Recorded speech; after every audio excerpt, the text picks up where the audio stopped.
Bismillahirrahmanirrahim. Alhamdulillahi Rabbil Alamin. Wassalatu wassalamu ala ashrafil anbiya'i wal mursalin. Nabiyina Muhammadin wa ala alihi wa sahbihi ajma'in. Assalamualaikum warahmatullahi wabarakatuh. So ngayon insyaAllah, alamul malaikati al-abrar, ang mundo o daigdig ng mga mararangal na anghel. So tatalakayin natin ang tungkol sa mga anghel insyaAllah. At tinatalakay pa rin natin yung mga gawain ng mga anghel. Natalakay na natin nung nakaraan yung pagtatala ng mga anghel sa mga ginagawa ng tao. At kabilang na nga sa mga tinatala nila, syempre, yung mga sinasabi at intensyon. Pati intensyon ng tao ay itinatala ng mga anghel.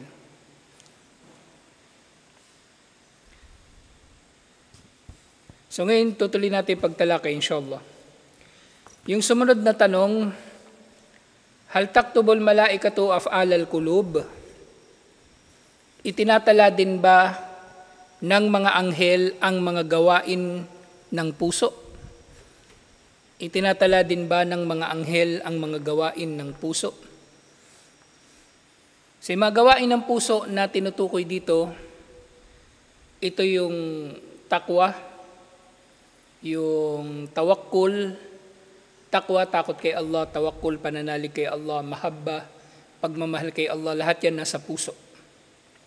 At ito ay tinuturing na af'alul qulub, gawain ng puso.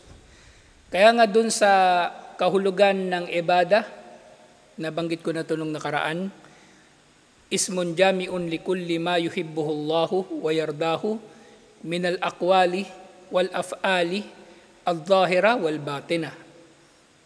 Ito, ang ibada, ito ay tumutukoy sa anumang bagay na minamahal at nagugustuhan ni Allah, na mga gawain at pananalita, hayag man ito o nalilingid. So, ang tinukoy lang, gawain at pananalita. Paano yung sa puso? So, yung sa puso, yun na yun, may tuturing pa rin siyang gawain. Okay? Kasi ang iman, naipapahayag ito sa pamagitan ng dila, ng pananalita, sa pamagitan ng katawan, sa mga gawain, sa pamagitan ng puso. Yung sa puso, af'al pa rin siya na matuturing. Yun nga yung tawakkul, yung takwa, mahabba, raja, lahat ng ito ay gawain ng puso. Inililista rin ba ito ng mga anghel na nagtatala ng mga mabubuti at masasamang gawa? So, pwede ba yung puso gumagawa ng masama? So, di ba nabanggit natin kanina, tawakkul, takwa, puro mabubuti yun. So, pwede rin ba yung puso nagkakasala? Yung puso pa lang, sa intention pa lang ng tao ay nagkakasala? Pwede. Kasi ang puso, maaring dito pa lang ay naguugat ng shirk. Di ba? Ang mga bid'ah, ang mga masasamang intensyon, masamang damdamin laban sa mananampalataya, yung inggit, yung nifaq, pagmamalaki, lahat yun ay nasa puso. So, ibig sabihin, pwede rin nagkakasala ang puso sa mga gawain nito. At syempre, naroroon din yung mga paglabag sa tawakkul, paglabag sa takwa, paglabag sa mahabba, na yung literally, hindi nananalig ang tao kay Allah, o literally walang takot ang tao kay Allah, o literally hindi niya mahal si Allah, namumuhi siya kay Allah, lahat yun ay nasa puso. At kasalanan din yun. Pero dito nga, inililista ba ito ng mga anghel? Inililista rin ba ito ng mga anghel? So naitatanong ito, bakit ito naitatanong? Kasi ang mga gawain na ito ay maaring nasa puso, pero kalaunan ay magkakaroon ng physical na manifestasyon. Ibig sabihin, lilitaw sa anyo ng gawain o pagkilos. Pero paano kung ito ay intention lang o ito ay kumbaga nasa puso lang. Nasa puso pa lang. Halimbawa, mangyayari talaga sa mananampalataya, di ba, na minsan sa panahon ng mahina niyang pananampalataya ay nagkakaroon siya ng tinatawag na su'udhan ni billah, ang maling pag-aakala kay Allah, na inakala niya na si Allah ay hindi tutulong sa kanya, na inakala niya na si Allah ay hindi tutupad sa kanyang mga panalangin. Bawa sasabihin ng tao, dasal ako ng dasal, wala namang natutupad. Yun ay nasa puso. At maaring hindi magkakaroon ng physical na manifestasyon kasi tuloy-tuloy pa rin naman siya nagsasala. Pero yun ay nasa puso niya, kinikimkim niya. Yun ay itatala rin ba ng mga anghel at dahil doon may ililista ito bilang kasalanan? Sa sinasabi na istadalla syarih at-tahawiyah, ang paliwanag tungkol sa akidat at-tahawiyah ay tumukoy na annal malaika taktubu af'alul qulub. Inililista rin ng mga anghel ang mga gawain ng puso. So walang kawala. Ito man ay sa pananalita, nililista. Sa gawa, nililista. Nasa puso, intensyon pa lang, nararamdaman pa lang, ito ay inililista pa rin. Dahil doon sa ayah, doon sa sinabi ni Allah subhanahu wa ta'ala sa Surah Al-Infitar, chapter 82, verse 12, sa sinabi nga, ya'lamuna ma taf'alun, nalalaman ng mga anghel ang inyong mga ginagawa.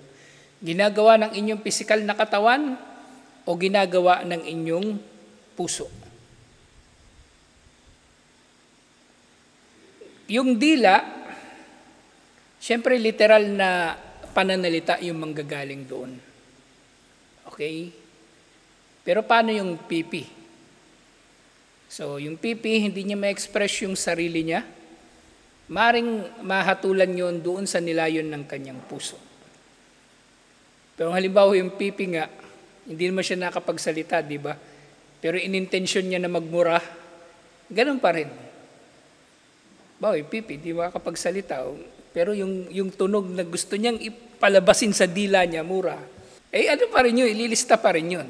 Kahit pipi siya, kahit hindi yun lumabas sa kanyang dila, kasi pati yung intensyon ay tinitimbang o tinutuos, nililista ng mga anghel. Na dito nga sa mga sinabi, fal-ayatu syamilatun lil af'ali adh-dhahira wal batina. So katulad din na nababanggit sa ibada. Na bawat ibada nga ay tinutuos. Ang aya na ito ay napapaloob dito ang mga gawain na dhahira, hayag at batina, nalilingid. At nababanggit din, wastadalla aidan bil hadith alladhi yarwihi Muslim an Abi Hurairah. Naiulat din sa isang hadith na iniulat ni Imam Muslim mula kay Abu Hurairah. Sinabi ni Propeta Muhammad sallallahu alaihi wasallam, qala Allahu azza wa jal, hadith qudsi ito. At huwag kayong magtataka kapag makita kayo ng hadith na ang simula nito ay qala Allah, sinabi ni Allah. Dahil ang hadith qudsi, ito ay hadith pero ang wording nito ay direktang mula kay Allah. Okay?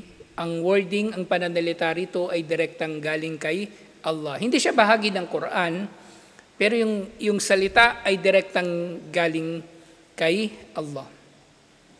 So sinabi raw ni Allah dito sa hadith qudsi, idha hamma abdi bisayyi'atin fala taktubuha alayhi.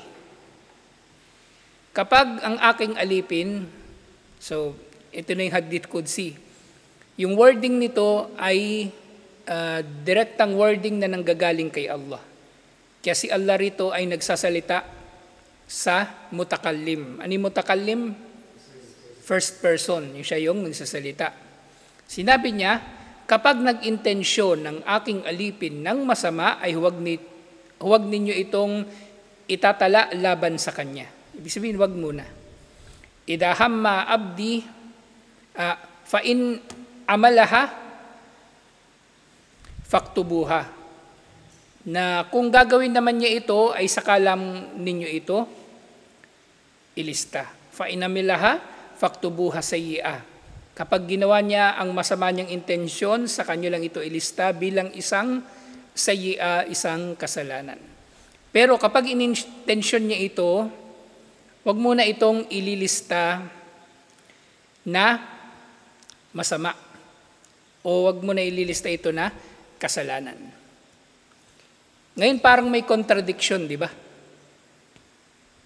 Parang may contradiction. Sabi kanina, nililista lahat, pating gawain ng puso. Bakit dito yung masama niyang intensyon ay hindi daw muna ilista hanggat hindi niya ginagawa? Yung tinukoy ko kanina, gawain ng puso mismo. Naintindihan nyo yung paglabag sa tawakkul, paglabag sa takwa, paglabag sa mahabba. So, ibig sabihin, doon pa lang ay gumawa na siya ng masama. Kumilos na yung kanyang puso ayon sa kanyang masamang intensyon, so yun ay maitatala na. Yung kaninang pipi na ginawang sample ko rin, so nag-i-intensyon siya kahit hindi siya nakakapagsalita. Pero kumbaga, naroon talaga yung kagustuhan niya na magmura halimbawa at hindi niya nga nasabi pero gumalaw yung bibig niya o dila niya. So yun ay merong kasalanan na maililista sa kanya. Okay, hindi niya nagawa pero ginusto niya talagang gawin at nagkaroon ng physical na manifestasyon nga yung kanyang kasamaan. So yung kanina, yung sa mga gawain ng puso, yun ay ililista na bilang kasalanan. Pero kung intention pa lang, na hindi naman ito, kumbaga, exclusively gawain ng puso. Intensyon na masama, pero meron itong physical na manifestasyon, saka lamang ito itatala kapag ito ay physical ng ginawa. Pero intention pa lang ay hindi ito ililista. So, halimbawa nga niyan, yung tao, nag-intention siya na magnakaw at sa intention niya na yon, kumbaga, kahit anong intention niya na nakawin, hindi pa itatala yung kanyang masamang gawa sa intention pa lang. Pero pag nagnakaw na siya, saka lang ililista ang isang sayyi'ah. Wa idha hamma bihasanatin falam ya'milha, at kapag gustuhin naman niya na gumawa ng mabuti at hindi niya ito ginawa, falam ya'milha faktubuha hasana. At kung kabutihan naman ang kanyang intensyon at hindi niya nagawa o hindi niya talaga ginawa, ay itatala pa rin sa kanyang isang hasana, dahil ang pinagkaiba ng masamang intensyon sa mabuting intensyon, ang masamang intensyon ay hindi ililista, liban na lang na gawin muna ito. Samantalang yung mabuting intensyon, ililista na ito kahit pa hindi ito magawa ng tao. So, mainam na yung tao, mag-intensyon siya palagi ng mabuti. Kahit, sinasabi nga ng mga scholar, kahit yung minsan mga bagay-bagay na parang pangarap mo na lang para sa sarili mo. Nainisip mo, pag ako yumaman, magbibigay ako ng maraming sadaka o mga ganong bagay. So doon pa lang, sinasabi ng mga scholar, ay meron ka ng gantimpala sa iyong intensyon eksakto ng pagbibigay ng sadaka. Dahil meron kang layunin na magbigay ng sadaka. Gano'ng karaming gantimpala? Si Allah na ang pinaka-nakakaalam nito, inshallah. Kasi nga, sa qadar, di ba? Balik tayo doon sa qadar, ano yung unang haligi ng qadar? Yung kaalaman ni Allah. Doon pa lang sa kaalaman ni Allah, alam na niya, halimbawang binigyan ka niya ng maraming pera, alam niya kung ano yung gagawin mo sa pera mo. So doon pa lang, alam na niya. Kaya, sa pamagitan nun, matitimbang ni Allah kung gaano kalaki ang gantimpala ng iyong intensyon, inshallah. So yun nga, ito yung mabuting intensyon na hindi pa nagawa. Pero paano kung ginawa? Fa in amilaha, faktubuha, asyara. Pero kung ginawa niya ang mabuti niyang intensyon ay gantimpalaan ito o ilista ito ng 10 ulit, na ibig sabihin ilista ito na meron itong 10 gantimpala, insyaallah. 10 gantimpala. So ganito yung paraan ng pagtatala ng mga gawain ng ating mga puso. Alhamdulillah. Now, ulitin natin kung ito ay mismong gawain ng puso, meron na itong pagtatala agad. Mabuti man o masama. Kasi gawain na yun hindi yun intention lang. At kung yung tao halimbawa nag-intensyon at sinikap niyang gawin pero hindi niya nga nagawa, halimbawa nga yung pipi na gustong magmura, maaaring meron siya agad na pagkakasala. Katulad halimbawa, nag-intensyon ka ng masama, may papatayin ka. Papatayin mo na talaga siya, hindi mo lang nagawa. Meron na rin pagkakasala. Meron na rin pagkakasala. Kasi naisakilos mo na yung iyong intensyon. Pero kung hindi mo nga siya talaga ginawa, hindi siya nabanggit sa hadith nito, nababanggit siya sa ibang hadith, nagbago yung isip mo, nag-intensyon ka lang masama, nagbago yung isip mo, yun ay itatala bilang kabutihan. Pero kung nag-intensyon ka lang mabuti, hindi mo nagawa, yun palang meron ng reward. Pero kung nag-intensyon ka lang mabuti at ginawa mo, nagawa mo, yun ay merong 10 doble na reward, inshallah. So ganito, hinahatulan o itinatala ng mga anghel ang mga gawain ng mga puso, inshallah. Kabilang na nga yung takwa, tawakkul, mahabba, raja, khawf, yung intention pa lang, ganito siya inililista, alhamdulillah. Gayun din, meron isa pang hadith, iniulat ito ni na Imam al-Bukhari at Imam Muslim, mula muli kay Abu Hurairah. Sinabi ni Propeta Muhammad sallallahu alaihi wasallam, qalatil malaikatu, sinabi ng mga anghel, Rabbi dhalika abdun yuridu an ya'mal sayyi'ah wa huwa absar bihi. Faqala arkibu fa in amilaha faktubuha lahu bimithliha wa in tarakaha faktubuha lahu hasana innama tarakaha min jarray. So ito na yung tinutukoy ko kanina na kung halimbawang yung tao mag-intensyon ng masama at pinigilan niya ang sarili niya na gawin ang intensyon niya na yun na masama, na nagbago yung isip niya, na konsensya siya o kaya nakatanggap siya ng pangaral, nakatanggap siya ng payo, hindi niya ginawa yung masamang bagay na gusto niyang gawin. Ito na yung dalil doon na sinabi ng mga anghel, Panginoon namin, ang iyong alipin ay nagnanais na gumawa ng masama. So dito, sinabi na yung mga anghel nagre-report kay Allah, pero actually, alam na ni Allah kung ano yung sasabihin ng mga anghel tungkol dito. Alam na ni Allah. Pero syempre, ito ay pagpapairal lamang ni Allah ng kung ano ang gusto niyang mangyari. Katulad nga doon sa ayah, si Allah subhanahu wa ta'ala, hindi siya tatanungin o hindi marapat na yung tao ay magtatanong kahit kailan kay Allah kung ano yung gusto niyang gawin. Okay? Walang karapatan ng sino man na tanungin kung ano ang gustong gawin ni Allah o kung ano ang gusto niyang isabatas, kung ano ang gusto niyang paniwalaan ng mga mananampalataya. At ang aya na ito, napakahalaga ng aya na ito, na si Allah ay hindi tatanungin sa kung ano ang ginagawa niya dahil sa pamagitan ng aya na ito, isinasara ang lahat ng pamimilosopo. Kasi makakakita talaga kayo kahit kailan ng tao na maraming tanong, minsan walang kwenta na yung tanong, na namimiloso po na lang sa pagtatanong. Kaya ang inuunahan ko yung kambal minsan Kasi minsan yung tanong nila, dapat hinaharang na kagad.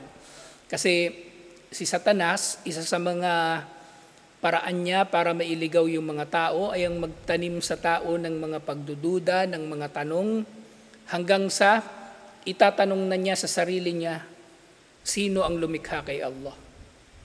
So, nauuwi sa shirk, nauuwi sa kufur ang mga bagay-bagay dahil sa hindi pagtanggap ng tao na si Allah siya ang nagsasabatas sa relihiyon na ito. Wala tayong kumbaga, maintindihan man natin yung hikma sa mga bagay-bagay, sang-ayon man tayo o hindi. Ang kaida pagdating sa mga paniniwala at mga gawaing pagsamba, sami'na wa ata'na. Narinig natin at sumusunod tayo sa mga bagay na yon. So yung mga anghel nagre-report kay Allah, although alam na ni Allah ang tungkol doon. Kasi gusto ni Allah na mag-report yung mga anghel sa Kanya. So pagkatapos na mag-report ng mga anghel na meron daw alipin na gustong gumawa ng masama, so sasabihin daw ni Allah sa mga anghel, bantayan ninyo siya. Bantayan daw niyang mga anghel yung tao na yon. Kapag ginawa niya ang masama niyang intensyon, itala ninyo ito bilang isang kasalanan nga. Depende, siyempre, kung ano yung inintensyon niya na ginawa niya na masama. Pero kung hindi niya ito gagawin, ay hindi ito sa hadith, kung hindi niya ito gagawin, isulat niyo ito bilang isang hasana, bilang isang mabuting gawa. Dahil siya ay pumigil sa sarili niya alang-alang sa akin. So narito pa rin yung kondisyon pala ng ikhlas. Narito pala yung kondisyon pa rin ng ikhlas.